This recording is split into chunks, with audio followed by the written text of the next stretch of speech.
নমস্কাৰ ওম শান্তি ৰাজযোগ প্ৰশিক্ষণৰ সপ্তম আৰু অন্তিমটো দিনলৈ মই প্ৰতিগৰাকীকে স্বাগতম জনাইছো এটাকে আমি 6টা ষ্টেপ পাৰ হলো নহয় জানো এটা ষ্টেপত আমি বহুখিনি কথাই বুজিলো আৰু শিকিলো নিজকে বহুত সূক্ষ্মভাৱে আমি জানিবলৈ সক্ষম হলো যে মই কোন নিজৰ অন্তৰ্নিহিত গুণখিনিকো আমি চিনি পালো সুখ শান্তি আনন্দ প্ৰেম পবিত্ৰতা এয়াই যে মই হে আমি খুব ভালদৰে অনুভৱ কৰিলো লগতে আমাৰ পিতা এই সুখ শান্তি আনন্দ প্ৰেমৰ যোন সাগৰ তেওঁৰ লগতো আমি পৰিচিত হলো তেওঁৰ লগত এক গভীৰ সম্বন্ধ আমি কিদৰে স্থাপন কৰিম হেয়াও আমি জানিলো আৰু আত্মাৰ এই সৃষ্টি চক্ৰত এই ড্ৰামা এই ৰংগমঞ্চত আত্মাৰ বিভিন্নতা ৰোলৰ বিষয়েও জানিলো আসলতে আমি কিদৰে ইমান দিব্য গুণৰ অধিকাৰী আছিলো আৰু আজি আহি পেলাই এনেকুৱা সাধাৰণ ভেষভূষাৰে আছো কিন্তু এই ৰাজযোগৰ মাধ্যমেৰে আমি কেনেদৰে ঈশ্বৰৰ লগত সংযোগ হয় পুনৰ সেই আমাৰ ভিতৰ গুণখিনিক সেই শক্তিখিনিক সেই দেৱত্বক আমি জাগ্ৰত কৰিব পাৰো এই গোটেই কথাখিনি আমি জানিলো আজিৰ অন্তিমটো লেসনত আসলতে আমি শেষ পৰ্যায়ত এই কথাখিনি জানিম যে ৰাজযোগৰ যে গোটেইখিনি থিওৰি আমি শুনিলো বা বুজিলো ইয়াৰ ফলস্বৰূপে ইয়াৰ প্ৰাপ্তি কি প্ৰাপ্তি লাগিব নহয় জানো আমি মাত্ৰ নিজৰ বিষয়ে জানিলো আৰু পৰমাত্মাৰ লগত সংযোগ কেনেদৰে স্থাপন কৰিব লাগে হেয়া জানিলো কিন্তু নেক্সট স্টেপটো হৈছে যে যেতিয়া সংযোগ স্থাপন হ'ব তাৰ পিছত আমি প্ৰাপ্তি কি কৰিম আমাৰ বেনিফিট কি হেখিনি আমি জানিব লাগিব গতিকে আজি সপ্তমটো লেসনত আপোনালোকৰ সন্মুখত টপিকটো আছে কৰ্মৰ গুহ্য গতি প্ৰথমতে কৰ্মৰ বিষয়ে জানিম আৰু তাৰ পিছতে আমি অষ্ট শক্তিৰ বিষয়ে আমি ডিসকাস কৰিম কি প্ৰাপ্তি আমি ৰাজযোগৰ দ্বাৰা কৰো গতিকে প্ৰথমতে আহিলে কৰ্ম বুলি ক'লে কি মনলৈ আহে বাৰু কৰ্ম বুলি ক'লে আসলতে চাবচোন হাতে কামে কৰা কিবা এটা বস্তু সদায় আমি কল্পনা কৰো কাৰবাক হাতেদি কিবা এটা দিছো কৰিছো মানে একশনত কিবা এটা কৰা নতুবা বাণীৰে কিবা এটা কোৱা হেয়াই আমাৰ কৰ্ম বুলি আমি ভাবো নহয় জানো কৰ্ম সীমানতে সীমিত এতিয়া কৰ্ম আসলতে কি জানেনে আমাৰ প্ৰতিটো একশনত প্ৰতিটো কৰ্মতে এটা ভাইব্ৰেচন বা এটা প্ৰকম্পনৰ সৃষ্টি হয় আমাৰ বাণীও আসলতে এক প্ৰকাৰৰ শক্তি হয় আমাৰ যিকোনো ধৰণৰ একশন হিউ এক প্ৰকাৰৰ শক্তি এক এনাৰ্জি হয় গতিকে কৰ্ম মানে আসলতে এনাৰ্জি যেটো আমি বাহিৰলৈ পঠিয়াইছো আৰু নিউটনৰ যেটো তৃতীয় সূত্ৰ নিউটনছ থাৰ্ড ল তাৰ মতে কি জানেনে every action has an equal and opposite reaction তাৰ মানে মই যেটো এনাৰ্জি বাহিৰলৈ পঠিয়ালো হেতু হৈছে একশন আৰু তাৰ ফলস্বৰূপে তাৰ ৰিএকশনটো মোৰ ওচৰলৈ উভতি আহে হেতু হৈছে আসলতে কৰ্মৰ ফল বুলি যেটো আমি কওঁ কৰ্ম মানে মই কৰা একশনটো যেটো আমি একশন হিচাপে এনাৰ্জিটো বাহিৰলৈ পঠিয়ালো আৰু তাৰ ফলটো আসলতে ৰিএকশন হিচাপে মোৰ ওচৰলৈ আহে যেটোৱে নিউটনৰ তৃতীয়টো সূত্ৰত আমি শুনো every action has an equal and opposite reaction গতিকে কৰ্ম বুলি ক'লে আমি এইকাৰণে খুব এই ঈশ্বৰ বিশ্ববিদ্যালয়ত আধ্যাত্মিক শিক্ষাই আমাক শিকায় যে আমি খোজে প্ৰতি এতিয়া খুব এটেন্টিভ হ'ব লাগিব প্ৰতিটো কৰ্মক আমি চালিজাৰি চাব লাগিব কাৰণ কৰ্মৰ ফলে আমাৰ জীৱনলৈ উভতি আহে নহয় জানো এতিয়া কৰ্ম আসলতে কি জানেনে এটা বীজ যেটো আমি ৰোপণ কৰো আৰু তাৰ ফলটো কিন্তু মোৰ ওচৰলৈ আহে আজি মই পাহৰি যাওঁ আসলতে যে এই বীজটো বা এই গুটিটো মই এদিন সিঁচিছিলো কৰ্মৰ কিন্তু আজি যেতিয়া মই এই বাটেৰে খুজকাহি যাওঁতে ৰাস্তাত যেতিয়া প্ৰকাণ্ড বৃক্ষজোপা পাওঁ তাৰ মানে কৰ্মৰ ফলটো যেতিয়া আহে সন্মুখলৈ যিকোনো পৰিস্থিতি পৰিবেশ বা এটা বাধা যেতিয়া সন্মুখত আহে তেতিয়া কিন্তু মই কমপ্লেইন কৰো কিয় হ'ল মোৰ লগত এনেকুৱা মইতো কাৰো লগত একোই কৰা নাছিলো মোৰ জীৱনতে হ'বলৈ পালেনে মই ইমানখিনি সন্মুখীন হ'বলগীয়া হয় নাই গতিকে ফলটো যেতিয়া মোৰ সন্মুখত থাকে তেতিয়া আসলতে আমি পাহৰি যাওঁ যে এই গুটিটো আসলতে ময়ে সিঁচিছিলো ময়ে ৰোপণ কৰিছিলো এইটো হ'ব পাৰে আধ্যাত্মিকতাই কিন্তু খুব ইন ডেপথ আমাক শিকায় খুব সূক্ষ্মভাৱে বিতংকে ভিতৰলৈ লৈ গৈ আমাক শিকায় কথাটো যে এই যি শৰীৰৰূপী বস্ত্ৰ বৰ্তমান এই যি দেৱাহুতি নামৰ শৰীৰৰূপী বস্ত্ৰ মই বৰ্তমান পৰিধান কৰি আছো আত্মাই হ'ব পাৰে যে এই বস্ত্ৰত থাকাৰ সময়ত এই শৰীৰত থাকাৰ সময়ত হয়তো বিকৰ্ম হোৱা নাই ধৰি ললো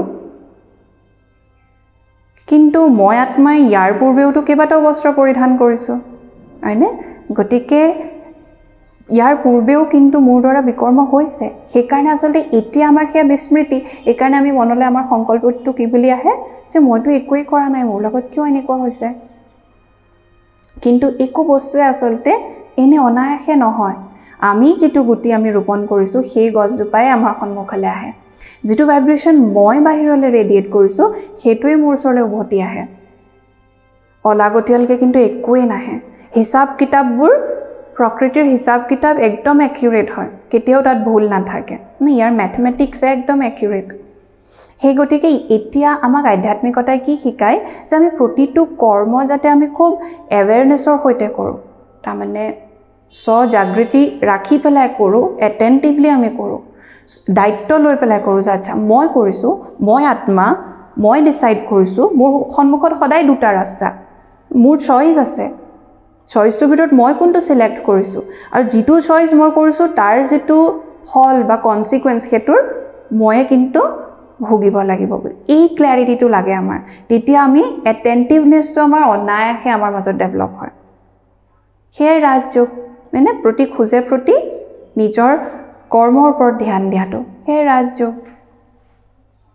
এতিয়া এই তিনিটা বান্দৰলে মন কৰকচোন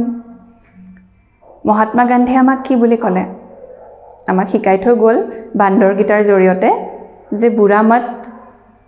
सुनो बुरा मत देखो और बुरा मत बोलो বেয়া কথা নুশুনিবা নকবা নেচাবা হয় না তাৰ মানে কৰ্ম মানে অকল কিহলৈকে আমি বস্তুটো বুজি পালো যিখিনি বস্তু একশনত আহে যিখিনি বস্তু চকুৰে দেখা পাওঁ বেয়াকে কাৰবা কিবা এখাৰ কৈছো কাৰবাৰ ওপৰত হাতখন উঠাই দিছো বেয়া বস্তু এটা চাইছো হিয়াই মাত্ৰ কৰ্ম কিন্তু এটা কথা জানেনে আধ্যাত্মিকতাই ৰাজযোগে আমাক এটা বিৰাট সুন্দৰ বস্তু শিকায় পৰমাত্মাই আহি পেলাই আমাক কৰ্মৰ আৰু এক বিস্তাৰ ৰূপ আমাক শিকায় এক বিৰাট সূক্ষ্ম ৰূপ আমাক শিকায় কি বুলি কয় জানেনে বুৰা মত সোচো মানে বেয়া কথা নেভাবিবা সংকল্পটো আসলতে কৰ্ম কেতিয়াবা ইমান ইনডেপথ গৈ পেলাই আমি চাইছনে বাৰু নিজকে চেক কৰকচোন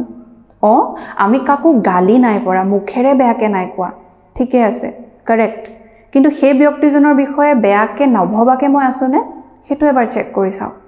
হেতু কিন্তু এটা কৰ্মই হয় মই যদি তেওঁৰ বিষয়ে বেয়াকে ভাবিছো এটা বেয়া সংকল্প তেওঁৰ দিশে পঠিয়াইছো এটা বেয়া মানে প্ৰকম্পন এটা বেয়া ভাইব্ৰেচন তেওঁৰ ওচৰত গৈ পাইছে তেতিয়া হলে নিউটন থাৰ্ড ল ইয়াটো এপ্লিকেবল তেওঁৰ পৰাও মূলে কি আহিব ভাল ভাইব্ৰেচন আহিবনে বাৰু বেয়া ডেফিনেটলি তেওঁৰ পৰাও মোৰ ফালে এটা নিগেটিভ ভাইব্ৰেচনে আহিব আৰু সম্বন্ধবিলাক এনেদৰে বেয়া হয় একাৰণে আমি আসলতে কিহত গুৰুত্ব দিলো জানেনে বাহ্যিকতাখিনিত গুৰুত্ব দিলো ভাল ভাল গিফট দিয়াত ভাল ভাল বস্তু বনাই মেলি খুৱাত আৰু মুখেৰে খুব মিঠা মিঠা কথা কোৱাত এইখিনিত ধ্যান দিলো কিন্তু মনেৰে তেওঁৰ কথা কি ভাবি আছো এইখিনিত হয়তো আমি ধ্যান দিয়া নাই আৰু তাৰ পিছত আমি কমপ্লেইন কৰো ইমানকে কৰো তেওঁৰ কাৰণে তাৰ পিছতো আজি চাওকচোন মোৰ লগত কি কৰিলে মোক কি বুলি ক'লে মোৰ লগত কেনেদৰে ব্যৱহাৰ কৰিলে কিন্তু এইখিনিতে আমি আসলতে অলপ ৰৈ পেলাই নিজকে চেক কৰিব লাগে ঠিকে আছে আমি বাহিৰা একশন বিলাক আমাৰ ঠিকে আছিল কিন্তু যেটো ইন্টাৰনেল একশন যেটো সংকল্প শক্তি তাত মই কেনেকুৱা ভাইব্ৰেচন তেওঁৰ প্ৰতি ৰাখিছো চেক কৰক গতিকে আজি এতিয়া নিজকে আমি কমপ্লেইন দিম নে কাৰোবাক যে মোৰ লগত কিয় এনেকুৱা হৈছে কাৰণ অন্তত আমি সংকল্পটো আমি নিগেটিভ ভাবিছোৱে নহয়নে সংকল্পবিলাক আমাৰ প্ৰায় কি থাকে বৈজ্ঞানিক সকলেও সাইকোলজিষ্ট সকলেও ইমান চেক কৰি পেলাই তেওঁলোকে তাৰমানে এক্সামাইন কৰিছে কৈছে যে আমাৰ হেনো ম্যাক্সিমাম থটস প্ৰায় 90% থটস আমাৰ নাকাৰাত্মক নেগেটিভ ওয়েস্ট আননেসেসাৰি তাৰ মানে যদি আমি নেগেটিভ এনাৰ্জি পঠিয়াই আছো মোৰ ওচৰলৈ নেগেটিভ বস্তুটো উভতি আহিব যেটো তাৰ ফল বা যেটো বাতাবৰণ আজি মোৰ যিখিনি কনসিকুৱেন্সেস মই ফেস কৰিছো সেইকাৰণে হেখিনি নেগেটিভ হে গতিকে আধ্যাত্মিকতাই আমাক আৰু সূক্ষ্মতালে লৈ যায় আৰু কি বুলি কয় বুৰা মত সোচো এই বস্তুটোত খুব ধ্যান দিব কাৰণ ৰাজযোগ হৈছে আসলতে সংকল্পৰ শুদ্ধিকৰণ কৰ্মৰ শুদ্ধতা ইমান ইনডেপথ আমাক পৰমাত্মাই শিকাইছে ইয়াত আমি প্ৰায় এটা বস্তু কমপ্লেইন কৰো কি কৰো জানেনে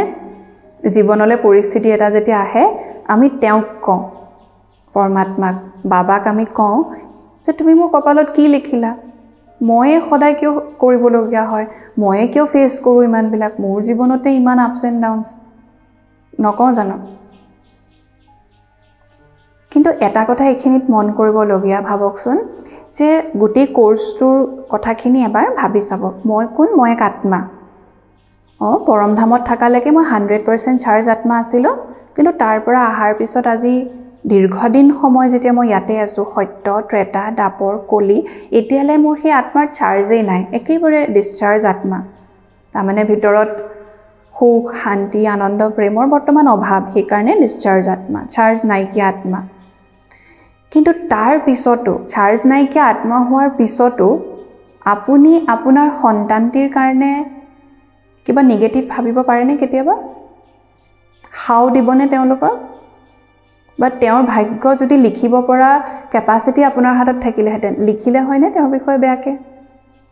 আজি ধৰি লওক আপুনি এজন এষ্ট্ৰলজাৰ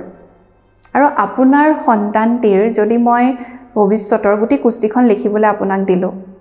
আপোনাক সমস্ত পাৱাৰ দি দিয়া গ'ল যে তুমি তোমাৰ সন্তানটিৰ ভৱিষ্যতটো নিজেই লিখা লিখিলে হয়নে তাত কিবা এটা নেগেটিভ যে ইমান বয়সত তেওঁৰ এটা ডাঙৰ এক্সিডেণ্ট লিখা আছে তেওঁ বহুত বেছি পঢ়া শুনা কৰিব খুব কষ্ট কৰিব কিন্তু তাৰ ফল কেতিয়াও নাপাব এনেকুৱা ধৰণে লিখিবনে আপুনি তেওঁ কেতিয়াও পাৰ্সোনেল লাইফত সুখ নাপাব এনেকুৱা ধৰণে লিখিবনে কেতিয়াও নেলেখে কিয়নো আপুনি পিতৃ আপুনি অভিভাৱকে পেৰেণ্টছে সন্তানৰ ইমান সদায় ভালটোৱে বিচাৰে ইমান তেওঁৰ প্ৰতি স্নেহ আৰু মৰম আছে যে তেওঁৰ কথা কেতিয়াও বেয়াকে নেলিখে কিন্তু আজি আপুনি ক'ত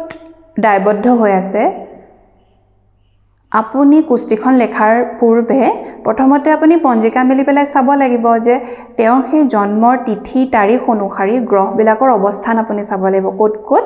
অৱস্থিত সেই অনুসৰি আপুনি চক্ৰটো বনাব সেই অনুসৰি আপুনি গণনা কৰিব নহয়নে আৰু আপুনি সেইখিনিত আপুনিও দায়বদ্ধ যে গ্ৰহ যেনেদৰে আহিছে তেনেদৰে মই তেওঁৰ ভৱিষ্যতৰ বিষয়ে ক'ব লাগিব এতিয়া গ্ৰহবিলাকৰ অৱস্থান কেনেদৰে আহিলে সেয়া আচলতে মোৰ আগৰ কৰ্ম অনুসৰি মই লৈ আহিছোঁ তেনেকুৱা অৱস্থান যাৰ ফলস্বৰূপে আজি মোৰ লাইফত এইখিনি কনসিকুৱেন্সেছ আহাৰ এটা প্ৰবেবিলিটি আছে ঠিক তেনেদৰে যেহেতু আপুনি আজি আকৌ প্ৰথম কথাখিনিলৈ উভতি যাওঁ যেহেতু আজি আপুনি সেই ডিসচাৰ্জ বেটাৰীটো হৈ পেলাই চাৰ্জ নাইকিয়া বেটাৰী এটা মানে সুখ শান্তি প্ৰেমৰ অভাৱ থকাৰ সত্ত্বেও আপুনি আপোনাৰ সন্তানটিৰ বিষয়ে অকল ভালটোৱে ভাবে তেওঁৰ অকল ভালটোৱে কামনা কৰে গতিকে স্বয়ং পৰমাত্মা যোন প্ৰেমৰ সাগৰ যোন কৰুণাৰ সাগৰ তেওঁ নিজৰ সন্তানটিৰ বাবে নেগেটিভ ভাবিবনে এবাৰ ভাবি চাওকচোন তেওঁ কেতিয়াবা ভাবিবনে যে মোৰ বাচ্চাগিটাৰ এনেকুৱা হওক এক্সিডেণ্ট হওক অকল দুখ কষ্টই পাওক তেনেদৰে ভাবাটো সম্ভৱ নে যোন 100% চাৰ্জ বেটাৰী আজি আমি 0% চাৰ্জ হৈও নাভাবোঁ গতিকে তেওঁ 100% চাৰ্জ বেটাৰী দিয়া হৈ পেলাই কিদৰে ভাবিব কেতিয়াও নাভাবে আমাৰ জীৱনলৈ যি পৰিস্থিতি আহে অকল বেয়াইতো নাই মানে কিমান আমাৰ জীৱনত ভালও আছে চাবচোন বহুত এতিয়াও আছে ব্যক্তি যিসকলে হয়তো শিক্ষাৰ কাৰণে তেওঁলোকে হাহাকাৰ কৰিছে তাৰ কাৰণে আন্দোলন কৰিবলগীয়া হৈছে আমি আজি খুব সুন্দৰকৈ এটা স্মুথ লাইফ আমি শিক্ষা দীক্ষা ললো কোনোবা হয়তো এসাজ খাবৰ কাৰণে কষ্ট কৰিবলগীয়া হৈছে আমি আজি নৰমালি দুবেলা দুমুঠি খাই আছো নহয়নে কাৰবাৰ হয়তো শাৰীৰিকভাৱে কৰবাত নহয় কৰবাত অসুস্থ আমাৰ হাত ভৰি ঠিকই আছে তাৰমানে আমি অকল বেয়া কৰ্মও কৰা নাই এয়াও আমাৰ কৰ্মৰ ফলস্বৰূপে আমি এইখিনি বস্তু আমি সঠিকভাৱে পাইছো আৰু য'ত মাজে মাজে গ্যাপিং হ'ল য'ত মাজে কৰ্ম আমি অকমান বিপৰীত ফালে গলো তাত সেইখিনি আচলতে আজি আমাৰ জীৱনলৈ উভতি আহিছে এটা নেগেটিভ কনসিকুৱেন্সৰ ৰূপে তাৰমানে এটা বিপৰীত পৰিস্থিতিৰ ৰূপে কিন্তু সেই পৰিস্থিতিটোৰ লগত যেতিয়া আমি সন্মুখীন হ'বলগীয়া হয় ফেচ কৰিবলগীয়া হয় তেতিয়া আমি কমপ্লেইন কৰোঁ তেতিয়া আমি পাহৰি যাওঁ যে মই নিজেই কৰিছিলোঁ বুলি আৰু আমাৰ শক্তি আৰু তাত আৰু হ্ৰাস পায় কান্দি কুটি আমি নিৰাশ হৈ ডিপ্ৰেছন ইৰিটেশ্যন এইবোৰ যে আজি কমন শব্দবিলাক কিয় আহিছে জানানে আমি এই গোটেই কৰ্মৰ গহীয় গতিটোৰ কথা পাহৰিলোঁ আৰু যিমান ডিপ্ৰেশ্যনত যাম, যিমান আমি নিৰাশ হ'ম, যিমান হতাশ হ'ম, সিমান আৰু এটা নিগেটিভ কৰ্ম কৰাৰ যিটো পাৰ্চেণ্টেজ বা প্ৰবেবিলিটি সেইটো বাঢ়ি যায়, নহয় জানো? আৰু বাঢ়ি গৈছে আৰু ফলস্বৰূপে নিগেটিভ আহি আছে। গতিকে এইখিনিতে এলাৰ্ট হোৱাৰ সময়, এইখিনিতে কৰ্মৰ এই গহন গতিক আমি বুজাৰ সময় আচলতে, নহয়নে? গতিকে পৰমাত্মাই কেতিয়াও এই কথাটো আমি একদম আমাৰ হৃদয়ংগম কৰাৰ এটা কথা যে ঈশ্বৰে কেতিয়াও আমাৰ জীৱনত আমাৰ কপালত বেয়া নিলিখে। তেওঁ সদায় আমাৰ ভালটোৱে বিচাৰে। সেইকাৰণে তেওঁ এই সময়ত এই ধৰালৈ আহি আমাক কি দিছে? তেওঁ আমাক জ্ঞান দিছে, তেওঁ আমাৰ বুদ্ধিক প্ৰখৰ কৰিছে, তেওঁ আমাক বুজাইছে, জ্ঞানৰ আধাৰত আমাক শক্তিশালী কৰিছে। জ্ঞানেই শক্তি বুলি কয়, নহয় জানো? জ্ঞানৰ জৰিয়তে আমাক স্পষ্টভাৱে দেখুৱাই দিছে যে আমাৰ বাবে শুদ্ধ কি আৰু ভুল কি। কেনেদৰে শুদ্ধ যেতিয়া কৰ্ম আমি কৰিম, সেই শুদ্ধৰ কৰ্মৰ জৰিয়তে আমি কেনেদৰে আচলতে নিজৰ ভাগ্য আমি নিজেই লিখিব পাৰোঁ। You can write your own story. আমাৰ ভাগ্য লিখা কলমটোৱে তেওঁ আমাৰ হাতত উঠাই দিছে যে তুমি যিমান ভাল ভাল লিখিব পাৰা লিখা। নিজৰ কিন্তু পুৰুষাৰ্থৰ দ্বাৰা, নিজৰ শুদ্ধ সংকল্পৰ দ্বাৰা। ইয়াত কিবা টেক্স লাগে জানো? ডেফিনেটলি নালাগে, হয়নে? গতিকে ইয়াত কিবা বেলেগ কষ্ট কৰিব লাগে জানো? ডেফিনেটলি নালাগে। মাত্ৰ নিজৰ ভিতৰৰ নিগেটিভিটিখিনি আঁতৰাব লাগে, তেওঁৰ লগত ওপৰৱালাৰ লগত কানেক্ট হ'ব লাগে, তেওঁৰ পৰা পুৰা শক্তি লৈ নিজকে সম্পূৰ্ণভাৱে ভৰপূৰ কৰিব লাগে, যাতে মোৰ নেক্সট একশ্যনবিলাক শুদ্ধ হওক, নহয় জানো? আমি যেতিয়া কোৰ্চ কৰি আছিলোঁ তেতিয়া আপোনালোকক এটা কথা মই এইখিনিতে কৈছিলোঁ যে আমি আচলতে এই সৃষ্টি চক্ৰৰ যিটো আমি চেপ্টাৰ কৰিলোঁ, তাত আমি কি কি শিকিলোঁ যে আমি আত্মা আচলতে পৰমধামৰ পৰা অহাৰ পিছত এই এটা চাইকেলত আমি আছোঁ। সত্য, ত্ৰেতা, দাপৰ, কলি। সত্য যুগৰ যিহেতু আমি এই ওপৰৰ পৰা আহিছিলোঁ, সেই আত্মা একদম ফুল্লি চাৰ্জ আছিলে, গতিকে আমাৰ প্ৰতিটো একশ্যন সেইটো সময়ত শুদ্ধ আছিলে। আমাৰ দ্বাৰা কোনো বিকৰ্ম এইটো সময়ত হোৱাই নাই সত্য আৰু ত্ৰেতা যুগত। তাৰ আৰু এটা কাৰণ হ'ল সত্য আৰু ত্ৰেতা যুগত আমি প্ৰতিগৰাকীয়ে আত্মিক স্মৃতিত আছিলোঁ। মই যে আত্মা, এই বস্তুটো একদম আমাৰ ভিতৰত প্ৰখৰ হৈ আছিল, এইটো বস্তু জাগ্ৰত হৈ আছিল যে মই আত্মা। শৰীৰটো মাত্ৰ মোৰ এক বস্ত্ৰ। গতিকে যেতিয়া আত্মাৰ স্মৃতি জাগ্ৰত, সোল কনচিয়াছনেছ যেতিয়া আমাৰ জাগ্ৰত হৈ থাকে, সেই সময়ত আমাৰ যি আত্মাৰ যিকেইটা গুণ, সুখ, শান্তি, আনন্দ, প্ৰেম, পবিত্ৰতা, এইখিনিও আমাৰ ভিতৰত দেখা পোৱা যায়। গতিকে দেৱত্ব আমাৰ মাজত দেখা পোৱা যায়, আমাৰ দ্বাৰা কোনো ধৰণৰ বিকৰ্ম নহয়। কিন্তু যেতিয়া আমি দাপৰ যুগত প্ৰৱেশ কৰিলোঁ, আমি লাহে লাহে কি হ'ল, এটা দীৰ্ঘকালীন সময় শৰীৰত থাকোঁতে থাকোঁতে থাকোঁতে আমি নিজকে শৰীৰ বুলিয়ে ভাবিবলৈ ল'লোঁ। মই যে আত্মা পাহৰিলোঁ। গতিকে যেতিয়া মই নিজকে শৰীৰ বুলি ভাবিলোঁ, শৰীৰৰ লগত যিখিনি ৰিলেটেড বিকাৰ, ঈৰ্ষা, দ্বেষ, অহংকাৰ, ঘৃণা, কম্পিটিশ্যন, শৰীৰৰ লগত ৰিলেটেড নহয় জানো? কোন ধনী, কোন দুখীয়া, কোন বগা, কোন ক'লা, কোনে ভালদৰে মানে পাব্লিকেলি কথা ক'ব পাৰে, কোনে নোৱাৰে, অকল এইবিলাকৰ আধাৰতে আমি ডিছক্ৰিমিনেট কৰিলোঁ। এইবিলাকৰ আধাৰতে বস্তুবিলাক বুজিলোঁ বা চালোঁ। গতিকে এই লাহে লাহে লাহে লাহে আমি দাপৰ যুগত প্ৰৱেশ কৰিলোঁ, আমি বিকাৰগ্ৰস্ত হ'লোঁ। আৰু যিমান বডি কনচিয়াছ হৈ গ'লোঁ, তাৰমানে শাৰীৰিক স্মৃতিটো আমাৰ যিমান আৰু টাইট হৈ গ'ল, সিমানে আমাৰ দ্বাৰা বিকৰ্ম হৈ গ'ল। এই গোটেই দাপৰ যুগৰ পৰা এতিয়ালৈকে আমাৰ দ্বাৰা বিকৰ্মইটো হৈ আছে, কাৰণ আমি আত্মিক স্মৃতি পাহৰি গ'লোঁ। আৰু এইখিনি সময়ত আমি পৰমাত্মাক লগো পোৱা নাই যে তেওঁ আমাক স্মৰণ কৰাব যে মই আত্মা, নহয়নে? গতিকে বিকৰ্ম আমি বহুত কৰিলোঁ। আৰু কৰ্মৰ যিটো কথা আমি অলৰেডি ডিছকাছ কৰিলোঁ, কৰ্ম মানে অকল হাতে কামে কৰাটোৱে কৰ্ম নহয়, সংকল্পও কৰ্ম। গতিকে ভাবকচোন কিমানটা যে তেনেকুৱা পেণ্ডিং ফাইল মোৰ ওপৰত আছে এতিয়াও, যিবোৰ ছেটেল কৰিবলৈ বাকী আছে এতিয়াও, নহয়নে? সেইকাৰণে কৰ্মৰ গহন গতিক আমি সূক্ষ্মভাৱে বুজাটো উচিত। নহ'লে আমি এনেদৰে কৰিয়ে গৈ থাকিম, আমি সদায় তাৰমানে আনএৱেৰ হৈ পেলাই, আমি একেবাৰে দায়িত্ব নলৈ পেলাই সদায় মোৰ জীৱনত এইটো পৰিস্থিতি আছে, সেইকাৰণেহে মই এনেকুৱা কৰিলোঁ, এনেকৈ কমপ্লেইন দি দি আমি অকল কৰি যাম, আৰু ফাইলবিলাক আৰু বাঢ়ি বাঢ়ি গৈ থাকিব। আজি আমি আহি পেলাই এই সংগম যুগ পাইছোঁহি। এতিয়া আমি সত্য যুগৰ দিশে আমি অগ্ৰসৰ, কলি যুগৰ শেষ, সংগমত আমি সত্যৰ দিশে অগ্ৰসৰ। কিন্তু এই সময়ছোৱাতে সত্যলৈ যাবলৈ হ'লে কিন্তু আমি পুৰণা যিমানবিলাক বিকৰ্মৰ আমাৰ পেণ্ডিং ফাইল, সেইবিলাক কিন্তু এইখিনিতে আমি খণ্ডন কৰিব লাগিব, আমি সমাপ্ত কৰিব লাগিব। তেতিয়াহে সেই ফাইলবিলাক কোৰ্টত, মানে যেনেকৈ আমি কিবা এটা কেছ লাগিলে কি হয়, কোৰ্ট কেছ হয়, মানে তাত আমাৰ এজাহাৰ, তাত আমি এইবিলাক কেছ ছেটেল কৰিলেহে তাৰপিছত আমি ফ্ৰী হওঁ। ঠিক তেনেদৰে ইয়াত আমি গোটেই কেছবিলাক আমাৰ ছেটেল কৰিব লাগিব। সেটেল কৰাৰ উপায়টো কি পৰমাত্মাই ইয়াত আমাক এটা ইজি উপায় শিকাইছে তে আমাক কৈছে যে তুমি মাত্ৰ নিজকে আত্মিক স্মৃতিত স্থিত কৰি তুমি মোক স্মৰণ কৰা মোৰ লগত সম্বন্ধত কানেক্ট হোৱা আৰু তেওঁৰ সেই কানেকশ্যনত এনে এক শক্তি আছে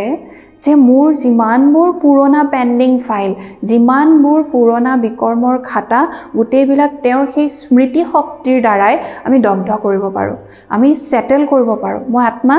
আৰু পাতল হ'ব পাৰোঁ হালকা হ'ব পাৰোঁ লাইট হ'ব পাৰোঁ যাৰ জৰিয়তে মই সত্য যুগলৈ যাব পাৰিম আৰু এতিয়াও যদি আমি ঢিলা ঢালাকে থাকোঁ এতিয়াও যদি আমি পুৰণা কেছবিলাক সেটেল কৰাৰ সলনি আমি যদি আৰু নতুন নতুন কেছ আমি আৰু ৰাখি যাওঁ তেলে ভাবকচোন মই ইয়ালৈ যাব পাৰিমনে ডেফিনেটলি নোৱাৰোঁ আত্মাৰ ওপৰত আৰু বুজা বাঢ়ি বাঢ়ি বাঢ়ি বাঢ়ি গৈ থাকিব এই বস্তুটো বহুত সূক্ষ্ম সেইকাৰণে চাবচোন কেতিয়াবা একোৱে নহয় কাৰো লগত একো লাগাও নাই তেনেকুৱা ধৰণৰ একো হোৱাও নাই আজিৰ দিনটোত মোৰ লগত কিন্তু তথাপিও যে মনটো কেতিয়াবা বেয়া লাগে মনটো যে কেতিয়াবা ডাউন একদম লো ফিল কৰোঁ কিয় জানেনে কাৰণ এই যে বহুতবিলাক পুৰণা আনসেটেলড কৰ্মৰ একাউণ্ট সেইবিলাকেও আমাক কিন্তু কুটুৰিয়াই থাকে সেই ভাইব্ৰেশ্যনবিলাকে আমাক আহি পেলাই কুটুৰিয়াই সেইকাৰণে আমি আকৌ সেই লো এনাৰ্জিটোলৈ গুচি যাওঁ